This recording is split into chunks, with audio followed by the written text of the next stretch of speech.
SDPയുടെ ഓഫീസിൽ പങ്കെടുത്ത ആളുകൾ ആരൊക്കെയാണ് ഈ ചർച്ചയിൽ പങ്കെടുത്തത്? നിങ്ങൾ ഈ വിചാരണ, സദാചാര വിചാരണ എന്നൊക്കെ പറയും, ആരൊക്കെയാണ് പങ്കെടുത്തത്? ഒന്ന് മഹമ്മൂദ്. ആരാണ് മഹമ്മൂദ്? ഈ പെൺകുട്ടിയുടെ പിതാവാണ് മഹമ്മൂദ്. അതിന്റെ വീഡിയോ നിങ്ങൾ കണ്ടിട്ടുണ്ടാവല്ലോ. മറ്റൊന്ന് മഹറൂഫാണ്, അത് ഈ പെൺകുട്ടിയുടെ പിതാവിന്റെ സഹോദരനാണ്. മറ്റൊന്ന് പെൺകുട്ടിയുടെ നേരെ സഹോദരൻ റെന്നാണ്. മറ്റൊരാള് TP മുസ്തഫയാണ്, അദ്ദേഹം ധർമ്മട മണ്ഡലത്തിന്റെ ജോയിന്റ് സെക്രട്ടറിയാണ്, മുസ്ലിം ലീഗിന്റെ ജോയിന്റ് സെക്രട്ടറിയാണ്. റഹീസ് ഈ ആൺ സുഹൃത്ത്. അതോടൊപ്പം തന്നെ ഗ്രാമപഞ്ചായത്ത് മെമ്പർ, കൊളച്ചേരിയിലെ ഗ്രാമപഞ്ചായത്ത് മെമ്പർ, കോൺഗ്രസിന്റെ ഗ്രാമപഞ്ചായത്ത് മെമ്പർ അഷ്റഫ്. മറ്റൊരാള് നൌഷാദ്. ആരാണത്? ഈ ആൺ സുഹൃത്തിന്റെ സഹോദരനാണ്.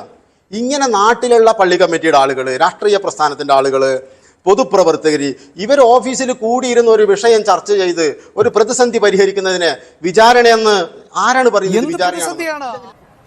ഞാൻ ഇപ്പോഴും പറയുന്നത്, ഈ ആളുകൾ മുഴുവൻ അവരുടെ കുടുംബാംഗങ്ങളാണ്. അവരുടെ കുടുംബാംഗങ്ങൾ SDPI ഓഫീസിൽ കൂടിയിരുന്നു എന്നുള്ളത് മാത്രമേ ഉള്ളൂ. അതിന്റെ പേരിൽ നിങ്ങൾ SDPയുടെ മേലെ കുതിര കയറുന്നതിനാണ്. ആ കുടുംബാംഗങ്ങളല്ലാത്ത SDPയുടെ ഔദ്യോഗിക ഭാരവാഹികൾ ആരെങ്കിലും ഈ വിഷയത്തിൽ മധ്യസ്ഥം വഹിച്ചിട്ടുണ്ടോ? ചെയർ കൈകാര്യം ചെയ്തിട്ടുണ്ടോ?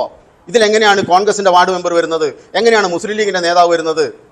നിങ്ങൾ ആലോചിക്കേണ്ടിയില്ലേ? അങ്ങനെ സാധാരണഗതിയിൽ നാട്ടിലൊരു വിചാരണ നടന്ന ഒരു മീറ്റിംഗിന്റെ ദൃശ്യങ്ങളല്ലേ താങ്കൾ ഉദ്ധരിക്കുന്നത്?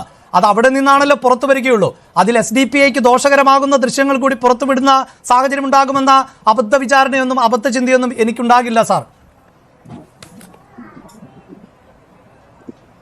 അങ്ങനെയുള്ളൊരു വിചാരം നിങ്ങൾക്കുണ്ടാവില്ല. പക്ഷെ ആ യോഗത്തിൽ പങ്കെടുത്ത മുസ്ലിം ലീഗുകാരനില്ലേ, ആ യോഗത്തിൽ പങ്കെടുത്ത ഗ്രാമപഞ്ചായത്ത് മെമ്പറായ കോൺഗ്രസ്സുകാരില്ലേ, മരണത്തിന് കൊലപാതകത്തിന് മതമല്ല പ്രശ്നം എന്നാ കേട്ടോ. ഞങ്ങൾക്ക് മതമാണ് പ്രശ്നം. അത് ഞങ്ങളുടെ ഐഡന്റിറ്റിയാണ്.